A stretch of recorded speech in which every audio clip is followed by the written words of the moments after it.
right, welcome to Words of the Wise. Today I have Chief Stainbrook from Beverly Hills PD in California. He has 37 years experience in law enforcement. Welcome to the show, Chief Stainbrook. Thank you so much for being here. Thank you. Good morning, Paige.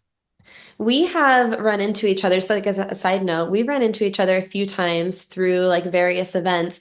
And the last time, I can't believe it's already been almost a year since we saw each other, but the last time was at a Cal Chief conference in a yoga class. That's right. I was able to get up very early in the morning and take your yoga class, and thank you. It was a good way to start the day. Yeah, it's always really fun to have guests on the show where I've actually like met you in person. And I will say to anyone who's listening, he is practicing what he's preaching. And, you actually did wake up for a 6 a.m. class to prioritize your wellness for that conference. So I like to kind of give you a shout out because, it's always good to know that, what you're saying is actually backed up by what you're doing. And so I think that that gives you that credibility too. Well, you have credibility because every time I do yoga and I'm in downward dog, I remember things you said to me about, pushing my arms and shoulders toward my thighs and spreading my fingers out and things like that. So I'm still working on my downward dog because of you. That's awesome. I appreciate that. Well, anyone who's listening who doesn't know you, I know you've been in this career a long time. Kind of give us some background. How did you get started? What did those 37 years look like for you? Sure. Well, I actually started in the military when I was 17. I joined the Navy Reserves and I wanted to be an officer in the military. So I went to a military college. But while I was there, I was recruited by some Vermont state troopers because they had a reserve officer program where you could work on, then you could uh, do the trails in the winter on, but on, I don't want to say jet skis, but it's not jet skis. It's, uh, what are the things in the wintertime when Like a you snowmobile? snowmobiles? Gosh, Yeah. that's what 37 years in law enforcement does. So I said, wow, that's a pretty cool job. And so I did those jobs as a reserve officer. And then I went in the military in the Marines, and I was an officer in the Marines, but in military police. So that translated to getting out. I stayed in the reserves, but I went to LAPD for 17 years, nearly 17 years. Then I was in the San Diego Harbor Police as the assistant chief and chief for 10 years. And then I was fortunate enough to get this job at Beverly Hills. And I've done a lot of things in between. I was in the Marines for 27 years on the whole, served in Iraq and Kosovo after 9/11. So I've kind of had a mix of a military and police career, which has been very beneficial because one always informed the other. But that's kind of the thumbnail of my background. Thank you. I appreciate that. And we know that, maybe in the beginning of your career, wellness looked different, but to make it this long in this profession, you had to have had some sort of resources that helped you to get through that. What did your wellness look like over that time frame, and how has that evolved throughout your career? Yeah, that's a really great question because I think back on things that we did, like when I started in the military 37 years ago, where they don't even do them anymore, like sit-ups, because they realized how much it hurt your back and your spine. Mhm. And but the military, first of all, was a culture of physical fitness, especially the Marines. Marines are known to be physically fit. So I went through officer candidate school and the basic school, and it was all about running, marching, running, with a lot of weight on.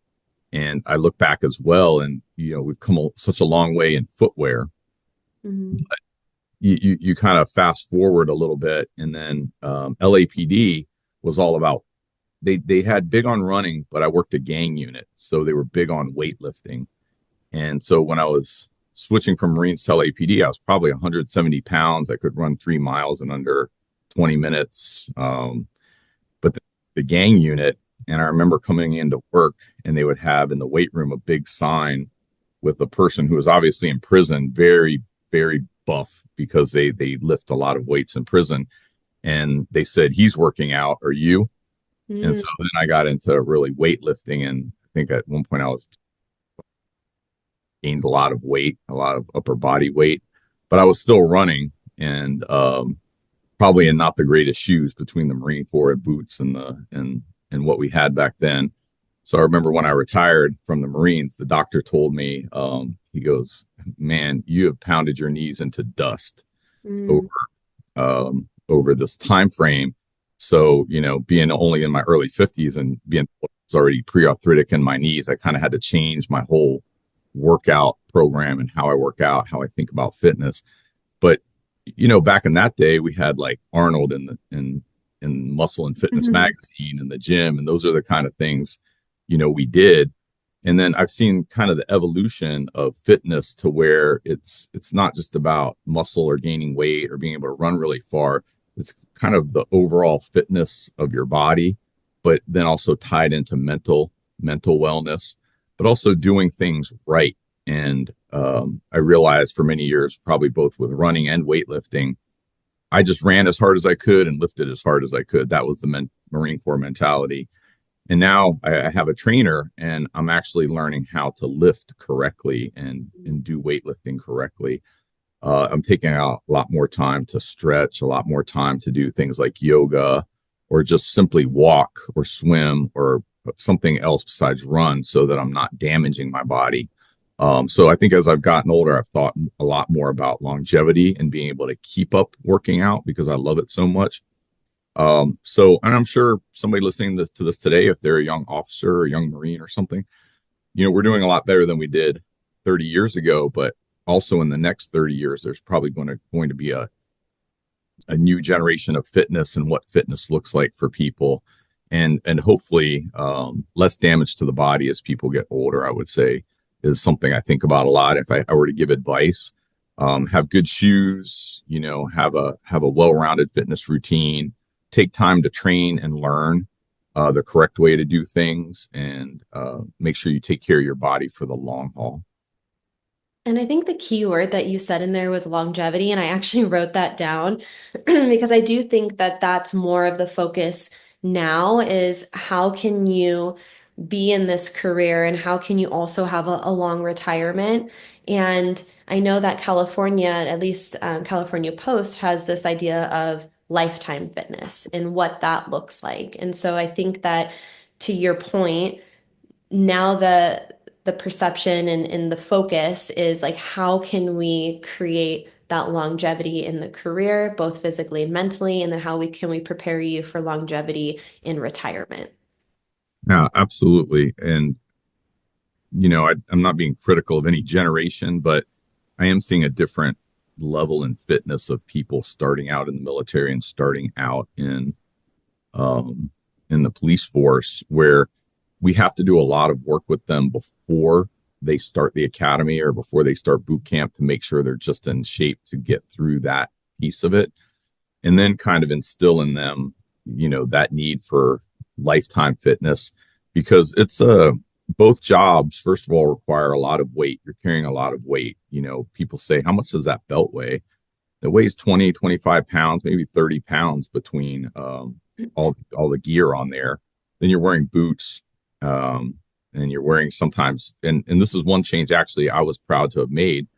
When I went to Iraq, we started out with a lot of the older military gear that was carried around the waist. If you imagine the old World War II movies where you carried your ammunition, your pistol, your canteens around your waist. But we transitioned to flak jackets, which ergonomically are better because people are designed more to carry on their shoulders Mhm. and not their waists. So when I got back to the United States, for example, at Harbor Police, they were still carrying everything on their gun belt. So it was controversial at the time because I transitioned them to load bearing vests, and people would say, "Oh, that looks too military, and we don't want our police to look too military." But really, what we were doing was destroying their lower back and hips with the weight around the hips. Yep. So when we transitioned, I remember this distinctly. After the several years, we dropped our back injury rate like 50, 60%. It was a Wow. noticeable reduction. HR and our medical folks, liaisons commented on, wow, just this shift has really reduced your back injuries because now the weight was more evenly distributed across the body. But police and military do a lot of things that are hard on the body. It seems simple, but getting in and out of a car all day with all that weight on, and then having to engage people in physical potential fights, during your workday, running after people, and not just on a track, but across curbs, down alleys at night. There's a lot of injuries that officers suffer over the years that they might be minor at the time, but they get compounded over a period of time. So again, starting out with those young officers, just to start them thinking about fitness, because if they're in shape, those injuries will happen less. Those injuries, when they do happen, will be mitigated. They will heal faster than if they're out of shape. So we definitely encourage that around the station, for example.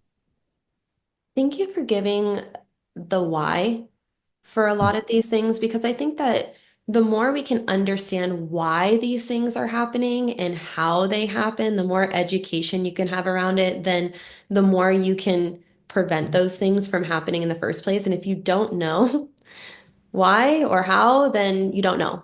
So I appreciate you explaining like, okay, well, this is why and this is how it happens. And if we can get in front of that and be more proactive with fitness and we can try new things, that 50 to 60% reduction in low back by changing the weight from the hips to the upper body, that's insane. That is crazy. That's so cool. And I think that it's a testament to having an open mind and trying different things. Because I think you could easily have been like, well, this just is the way that we've always done it. So we're just going to keep it there. But saying, hey, let's try this. I think that this is going to be more ergonomical. And then seeing a 50 to 60% reduction is huge. That statement is that my enemy. This is the way I've always done it, and I can't stand that. And people don't like the way things are, but they don't like change either. So being in leadership positions, I think I've always kind of tried to, one, be open minded to new things and why we have been doing things and what we could do, trying things from other industries potentially, and looking at the applicability to what we do is important. And so, we try to push that down in the chain of command, but we do little things too that I think are important. Like I have a gym on site. So just, you can't say you don't have access to a gym. Mhm. Another thing I did here is officers work 12-hour shifts. And so you can imagine if they work at 6 in the morning, some of them have to get up 3:30, 4 in the morning to get to work, change, get to roll call at 6. Then they work till 6 at night. And if they get off without getting any overtime, so they could be at 7, 8. We actually have a bunk room, so some people sleep here. By the time they get off, they're tired, they're hungry, they've been physical all day. Mhm. So some of them don't have a chance to work out in the 3 or 4 days they're working in a row. So what I did was institute an on-duty workout program, and now they can take a break in the middle of the day, take off their vest, take off their top, work out, shower, get back dressed, and go back out. So they have about 45 minutes an hour to do whatever they want to do for workout. But encouraging and having that access to that fitness, I think, is very important because you can't really make people do it. There's nothing in the military you can make people. In law enforcement, I can't really make them. We don't necessarily have physical fitness standards, and there's nothing I hate worse than to see an out of shape officer for a variety of reasons, but mostly because I want them to live a long, happy life after retirement. And if they're not healthy now, it's the challenge for them to get there later when they're older. Yeah, 100%. And, we know that the job puts a lot of stress on the body, and we've talked about, some of those things to mitigate and try to be proactive. We also know that physical exercise helps with mental wellness. Is there anything outside of the physical fitness aspect that you've done that's helped with your mental stress or your mental wellness over the years above and beyond the physical side of it? Sure.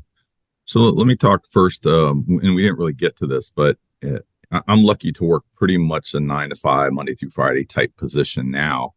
But policing, like a lot of things like the military and fire, are a 24/7 cycle. So one thing is, we have officers that work all night, and that's not good for the body either. That's not natural. So one of the things I do is I try to get 8 hours sleep a night, try to make sure I get good, healthy sleep because sleep is so important to rest and recover every day.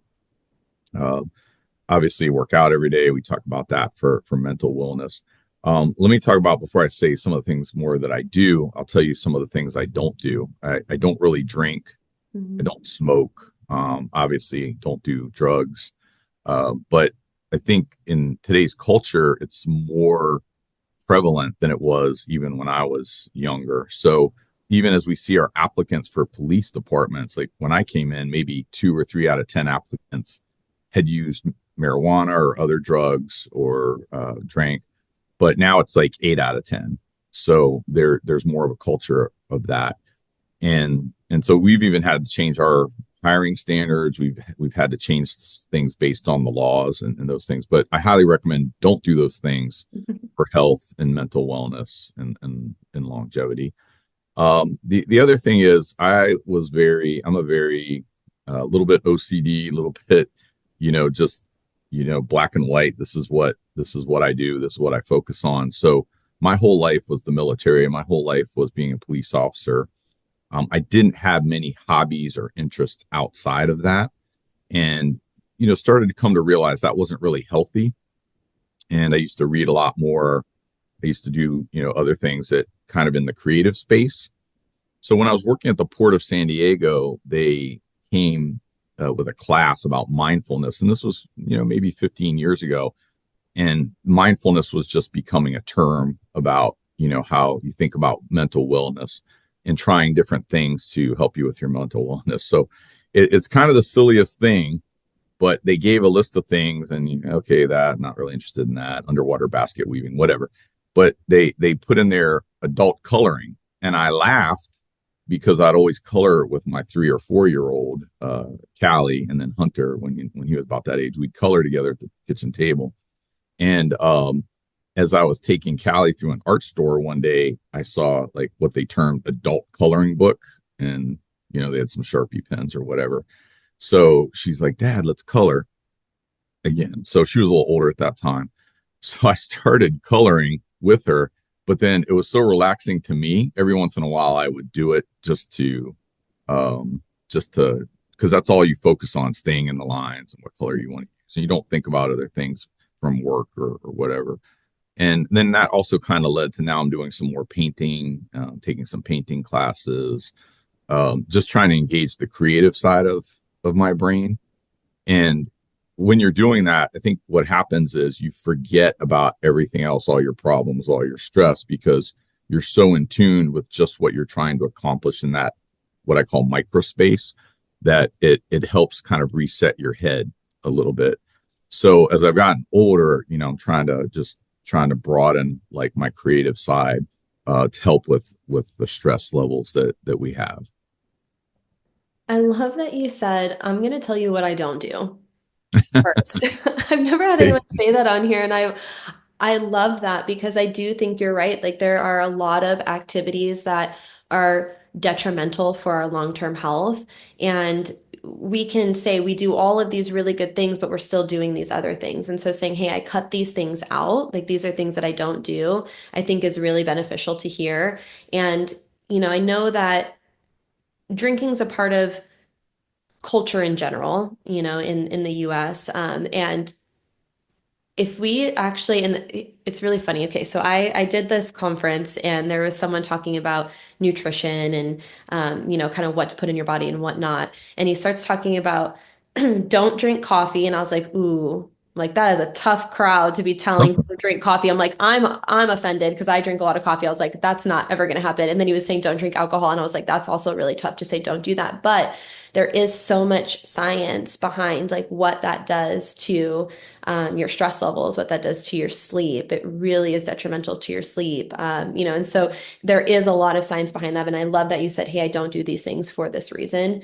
I also love that you said micro space, because it feels like that really encompasses what mindfulness is. It's like, how can you carve out that space for a moment in time? It doesn't have to be a long time, but how can we have these small moments or these breaks in between the day that you can be mindful of what's going on? And it's interesting because I've asked people before, because we hear these buzzwords and like we know mindfulness is something that is now gaining traction. And I ask people, well, what is mindfulness? And some people are like, I don't know, being mindful. And I'm like, okay, but what is being mindful? Like, what does that mean? And if we can get down to the core definition of what it is, it's like being present and focus on what you're doing in the moment. So it's a part of nervous system regulation too, right? We're not worried about what's going to happen in the future. We're not thinking about things that happened in the past. We're really quite literally living in the present moment, and focusing on the task at hand. And coloring is one of those things that you can do. And I've actually heard this before, and I've heard of agencies who are implementing this with, excuse me, dispatch. Or individuals who might have more of a desk position where they're like putting out like coloring sheets, and giving them markers so that they can do this at their desk as a way to down regulate, and like recover between calls or between the stresses of the day. So I love that you mentioned one way that you can be mindful. I think it's really cool. Well, I'm laughing because it's kind of interesting, I guess. Like I will doodle and color in lines while I'm in meetings, and I have had a couple people comment that like, "Well, you're not paying attention." And actually, for me, it helps me focus more on what people are saying and not look at my phone, be distracted. It's just something I do that kind of tunes me into that person or what's going on in the meeting, but at the same time gives me a release for kind of my thought process during the meeting. So it's one, I think, important. Like you said, companies are doing it, but on the other hand, is it culturally accepted yet? It's there's always those things. So I like what you said, and I also want to clarify. Look, I've been sipping on coffee since I've been talking to you. I Same. love coffee. Same. It's in the military and police culture to have coffee. And I'm not saying I never have a drink, because I do think it's important to um, have a good glass of wine with a meal sometimes and enjoy time with your friends and family. But I worry because I've had friends that were alcoholics. They were heavily into medication. At least three that I can think of offhand died from those symptoms, issues, complications. My grandmother was an alcoholic. I had an uncle that was an alcoholic. So when you come from a family of people who were alcoholics, you realize, one, it can be passed down. Those traits can be passed down. So you just have to be really careful. And I know it sounds like trite, but moderation, doing things in moderation. You don't have to go home and drink a couple glasses of wine every day or a couple beers every day. And if you have issues, and you realize that there's a lot of ways that you can get help for that as well. So, I always talk about, to my officers, you have all the problems of the world on you, but there are people and places and things you can do that will help you if you need to. They're there. So you just got to keep extending those resources out to the people you work with, the people around you. And I also think it's important to, because I agree with you, I think moderation for everything. Like you will catch me at In-N-Out. I will be eating a burger. You will catch me eating candy, excuse me, sometimes. So I agree with you, excuse me. I agree with you that moderation is what it's all about. But I think it's important to understand, why are you engaging in certain activities? Is it because it's enjoyable? Is it because like, hey, like I just really like this wine and I want to have a glass of wine today because I enjoy it and it's something that I don't do very often, but like I feel like it could be a fun thing to do like today, or I'm out to dinner with my wife and I want to have a drink with her and celebrate the week, or is it that you are doing these things to escape or numb or avoid the stresses that you're going through? And I think that's an important thing to understand. It's like, am I doing these in a healthy or an unhealthy way? And I think it's a little bit of self-monitoring, but I also think that it's good to have a community around you or a support system around you that can call you out on it if maybe it does kind of tip over to the point where it is something that you're doing consistently because you don't want to deal with the things that you're going through in a healthy way. So that's always a differentiator I try to tell people is like, okay, well, what is the why behind the reason why you're doing these things? I also know that you said that, you took this class and it took you 10, 15 years to maybe, start implementing some of those things that you learned. How do you think you can get, newer officers to prioritize these things or to start being more proactive? Because we know that proactive wellness is always the hardest. It's hard to get in front of things, especially when you feel good. If you feel good physically or mentally, to take advantage of some of these things. How do you think that we can get some of the newer officers to start prioritizing that earlier in their career? Oh, well, thank you for that question. That's a great question because we didn't really have any of that when I was growing up through law enforcement or the military. But now it's something that we talk about all the time. You wouldn't have seen wellness classes at a conference 20 years ago, maybe not even 5 years ago, 10 years ago. It wasn't in our lexicon as law enforcement executives and managers. And we didn't have resources or the programs or the funding that I think we do now to get that started right at the beginning. So as you mentioned, first of all, Post has recognized it, so they start right at the beginning of a recruit or trainee coming into the police academy talking about physical fitness and wellness and longevity. So I think that's really good. And then they go to their department, and each department kind of does what they think works for their department in terms of those areas. So, first technology, we have apps now that officers can log into. They have resources on the apps. They can log how they're feeling. They can almost keep a diary. They can get information about different things that they might be experiencing so they can put a name to it or understand it, for example. One of the best things I think we do, and we have very formal mechanisms like a department psychologist.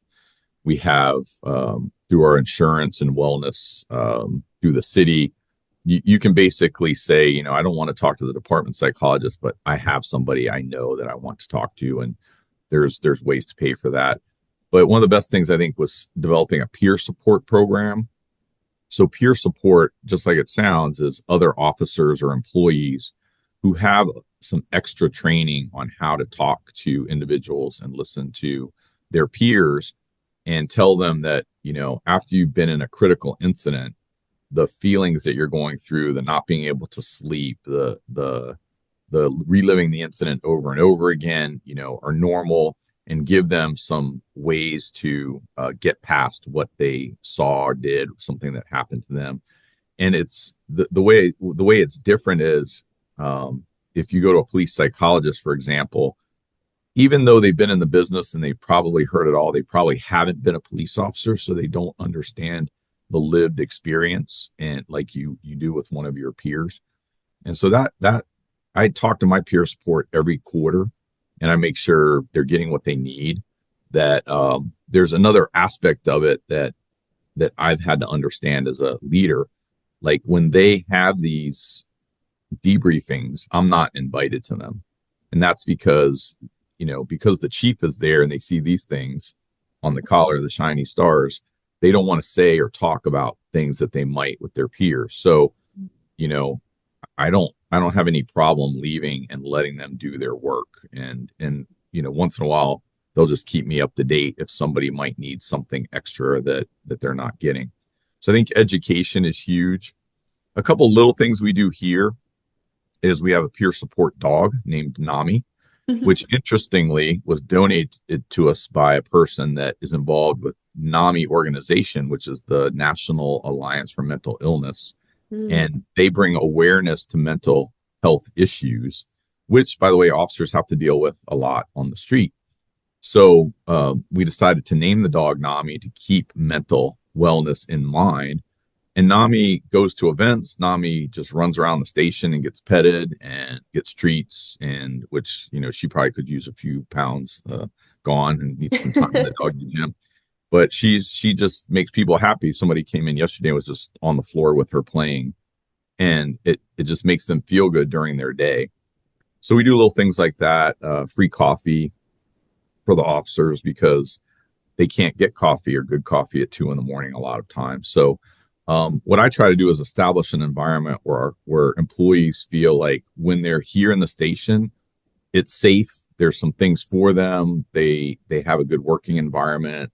Even to which I've remodeled the station to be lighter paint, lighter flooring, more lighting, plants around to kind of bring warmth and light to the station. because I don't want it to feel like a dungeon or a scary place. When I got here, it was all gray for some reason. It was like a battleship. And so I redid the station to make the mood change. So just things like that, I think, because when they go out in the field, they have to be focused on what they're doing in the field. But when they're at the station, I want them to feel like they're a little more at home, if you will.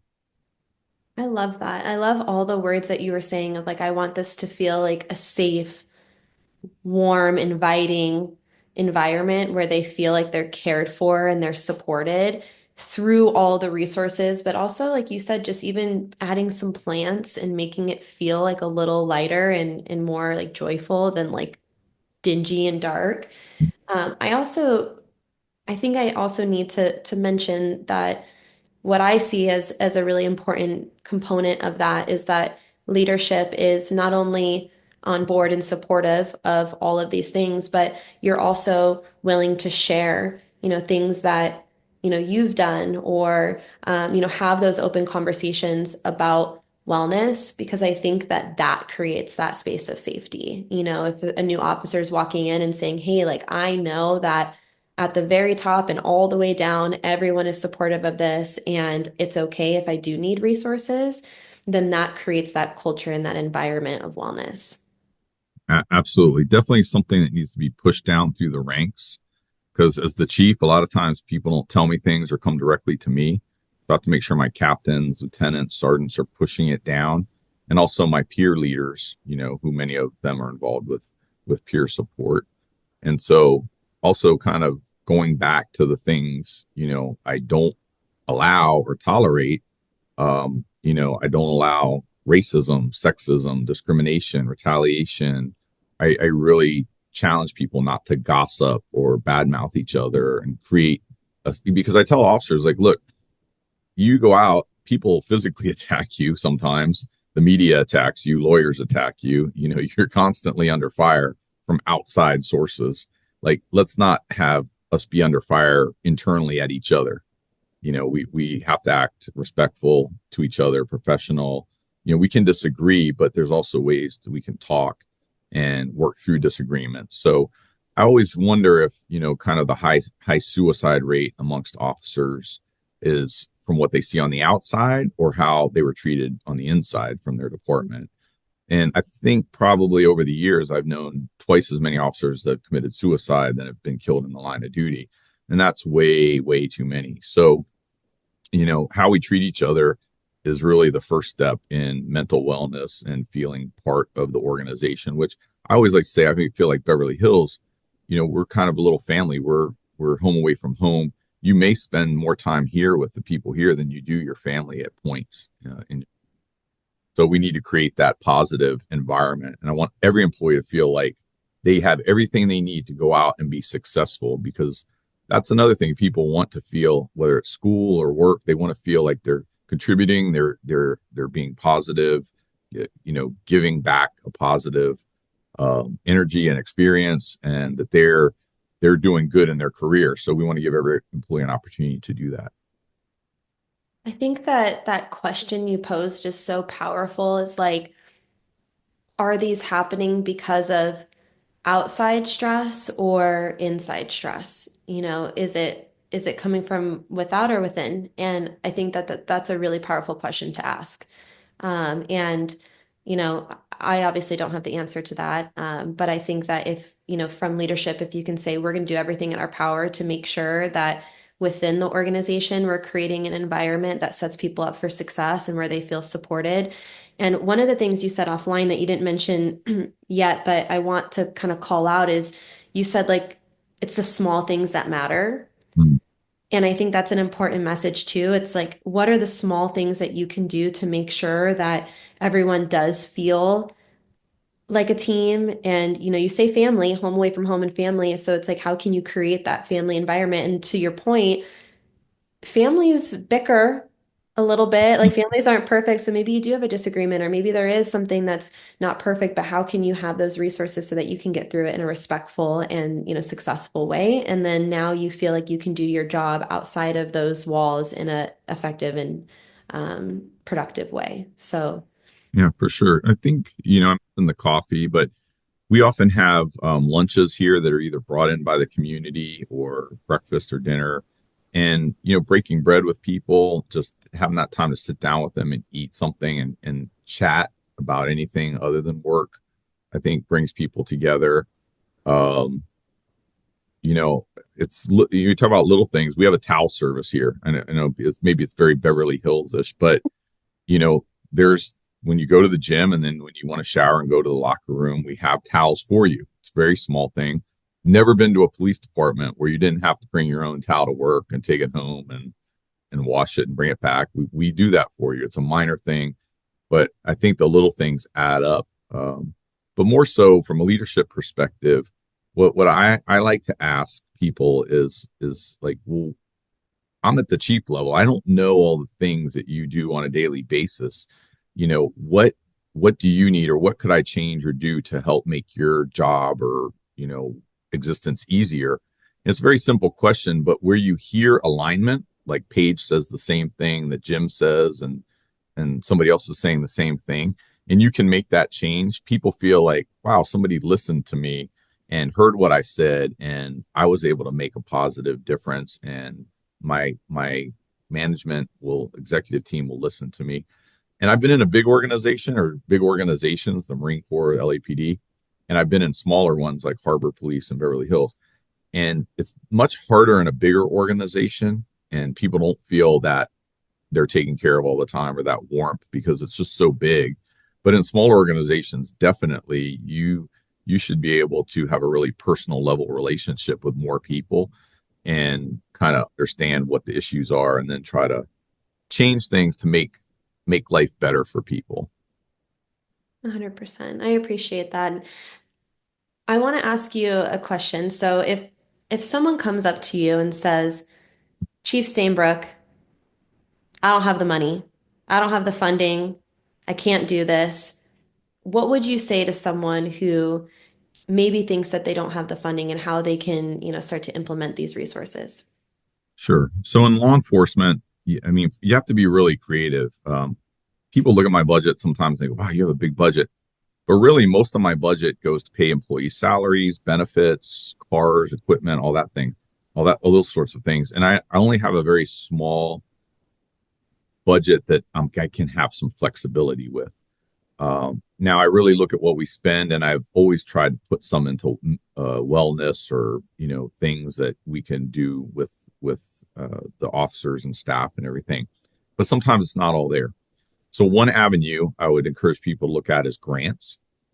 There are wellness grants. We actually received a wellness grant from the state a few years ago, and it was about $90,000. And there's a lot you can do with $90,000 to help with wellness across the department.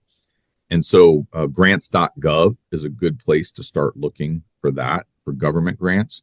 There are also private grants. There's different organizations that have grants, community grants, that you may think, well, does that apply to a police department? But you can't get the grant if you don't apply. So, I think there's some stretch goals that you can look at those grants. One of the things I've done at both agencies, I started a foundation at a 501c3 at Harbor Police because I had literally no money to do anything good for the employees. And here, when I came, I fell in on a foundation, but it wasn't quite doing what I needed it to do. So I really worked on fundraising from private entities to fund my 501c3. So here we do educational grants for employees and their families, another nice little thing. So we've given away thousands of dollars. Some families, we put them all through college and bachelor's, master's, even up to PhDs.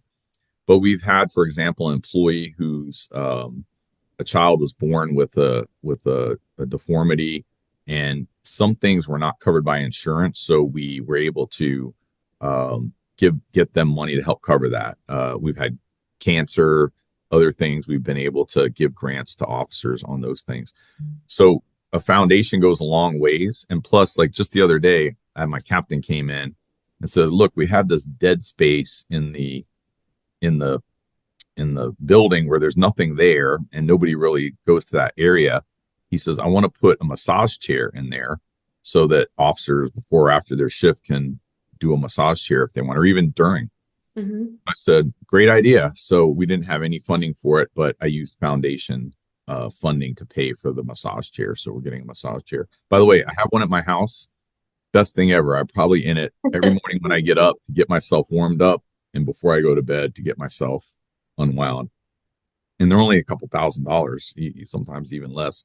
You can get a decent massage chair. So I recommend it highly to everyone. It's like a having your own personal, masseuse or having your own personal spa in your house. But things like that with foundations, there's a lot of people out there that will give money privately to police organizations. You just have to have the mechanism to take the money in, and then the parameters for which it can be spent. And Nami, for example, our dog was bought by a citizen who donated her. Her last name is actually Stainbrook because for insurance they have my name on there, so she's technically my daughter. And then every year we found somebody that will donate all her food, medical expenses, and everything for her and the things for her handler, so the handler doesn't have to pay for any of that. So there's ways. You just have to be a little creative with the funding, but it's out there. You just may have to work for it a little bit. I appreciate that. And I think that to know that there are options outside of your budget, and that you can seek outside resources like grant funding, I think makes it feel more accessible. And now I want a massage chair in my house. So I might have Telling to you, take you'll you up never on come back. that. What do you think, just out of curiosity, what do you think is still missing, or what do you think is maybe still the biggest challenge or hurdle in the wellness space, just in general? I kind of think that it's kind of in the line of, in this, I'm guilty of this. Does anybody like doctors? Does anybody like dentists? No, nobody likes going to them, right? Right. So I think that being diligent about your checkups, doing your blood work, going to the dentist every 6 months, is hugely important. Interestingly, I think technology more and more will help us with this. Um, we had a van come in and do those body scans. Hmm. And 10 years ago, they were thousands and thousands of dollars per scan. And now I don't remember exactly what the price was, but it's in the thousands. But we did dozens and dozens of our employees and got them body scans. So I think, with technology, and I'm fascinated always by technology. I do believe in some of the technologies coming out there now. It's really expensive, but you'll get up in the morning and after your massage chair, you'll go stand in front of the mirror and you'll get a body scan and it'll alert you to a potential mass or potential that you're getting sick or something to that effect. And so I think, the ability to have easy access to home care and tests and checks are important. But until that time comes, I hadn't gone to the doctor for a while, but I recently was basically shamed by one of my friends to go get my blood checked, and everything's good, so I was thankful. But I hadn't done it in probably 4 or 5 years, and so especially when you're in a stressful job, they tell you you need to make sure you're going to get your heart checked, you need to make sure you're going to get your blood checked and all that. I think those things going forward will be easier and less expensive, but you still have to do that. Just like with your car, you take it in and you get it serviced. You have to do it for yourself too. And I think it just like circles back to that like proactive wellness mindset, because I agree. Like, I think for anyone, but especially those who are in law enforcement working shift work, you have a career, but you also have life and you have a family and all the things that you're juggling and all the different hats that you have to wear to. And here's the thing that I also find interesting is like, I think that you guys are really, really good at taking other care of other people, and you're always the last to like take care of yourself. And so that mental shift that needs to happen of like, hey, you can't take care of other people if you don't take care of yourself. If you have a health issue that you have to deal with because you didn't go to the doctor or you didn't prioritize your wellness, that's going to put you out. And now you're not going to be able to do those things that you want to do to be in service of others. So I think that's a great reminder to say, hey, like make sure you're diligent, make sure that you make that a priority. And I'm guilty of it too. Like there's been plenty of times where I'm like, wow, like I haven't I haven't been to the doctor in a while. I probably should. But I'm also, and you're gonna shake your head at this, I think anyone, because I'm not into cars, and I know you use the car analogy, and I think it's a great analogy, but I also don't service my car. So when you're like, just like you have to service your Paige, car, you have to service yourself. I Paige, come also on. don't do my car. I actually just went to get my tires done, and they were like, "Oh, they're like, we can't even believe that you're here, that you made it here. Your tires are so bad." So I think Paige, come on. You can't. First of all, don't tell a police officer that, but I know. that will get solved too, Paige, because one day you're just gonna hit your app and the self-driving car will pull up and you'll get in. You won't even have to worry about it. Just like and maybe while you're in there, they'll do a medical scan on you just to check. But Well, and I agree. I think that in those ways, technology is fascinating. And I do think it's going to help a lot in a lot of different ways. And I love the perspective of how can this help with health and wellness. And I know that there are a lot of things out there right now with like how can we track like stress levels and how can we, have those like alert systems of like, okay, like this is what you need now. And like, I think it is going to be interesting to see how wellness progresses over the next 10 years. I think it's going to happen quick, to be honest. I think that a lot of this stuff is going to come to the forefront really fast. absolutely. I wanted to just key up one thing you said, which I think we haven't really touched on too much, but you talked about family and police, military, super high divorce rates, super high, rates of having problems within the family because of all the stress we bring home. So, your mental, physical wellness of your family is also important. And there's a lot of stressors on the family that can happen over a career. There's something, and I'm going to forget the book now, but it's called hypervigilance because this the author, and I should have brought it and showed you the book because it's really good. He talked about like officers go through these periods where they're high adrenaline and then they go back, and then high adrenaline and then they go back, and that shift, and they get home and they're exhausted and they're not their normal selves, and their families don't understand. And so educating the families to what the officers go through, but then also the officers understanding their family just did their regular day. They didn't have to deal or see a lot of the things the officers did. But unfortunately, we tend to transfer our stress onto our families, which is normal because that's who you're around. So everything, like when I'd come home and my kids were just acting like kids, but I would flame out because I had had a long, stressful day of dealing with people that don't listen and don't do the right things. And then seeing my kids, and I'd probably be more angry or more disciplinary with them than I should have been or needed to be, for example. So I really think you have to always keep in mind how your stress, how your job impacts your family. And they also have to understand and be educated to what the issues are with a first responder type job when they're coming home and they're around the family. So very serious problem, something we always have to think about and consider. And I love that you brought up family because we didn't talk much about it during the piece. And I think that that's a great point. And I think that you brought up a really good reminder that it's not just on the officer, it's also on the family. And how can you create that unit where there is understanding and on both ends of like how you can make that work and be successful. I know that there are a few books, and I want to say that maybe. I'm not gonna be able to think of it either. But there was another book that talked about that and how you can build strength within the family unit. And how and the thing is, I think that the idea that you're gonna leave everything at the door is not realistic. I think that yes, there are tools and resources that you can down regulate so that when you do come home, maybe you're not bringing everything with you. But I think that a lot of the things you go through that becomes a part of you and the things that you think about, and so how can we down regulate, but then on the other side, how can families have that understanding to where you guys can come together at like a middle point? I think that's a really good conversation to have and try to promote home wellness so that when you do get that to the end of this career, you have a home to come home to. Absolutely. I have one last question for you. This is the reason why I started this podcast. I really enjoy having conversations with people who have perspective and words of wisdom. And you've been in this career for 37 years, so you have that perspective.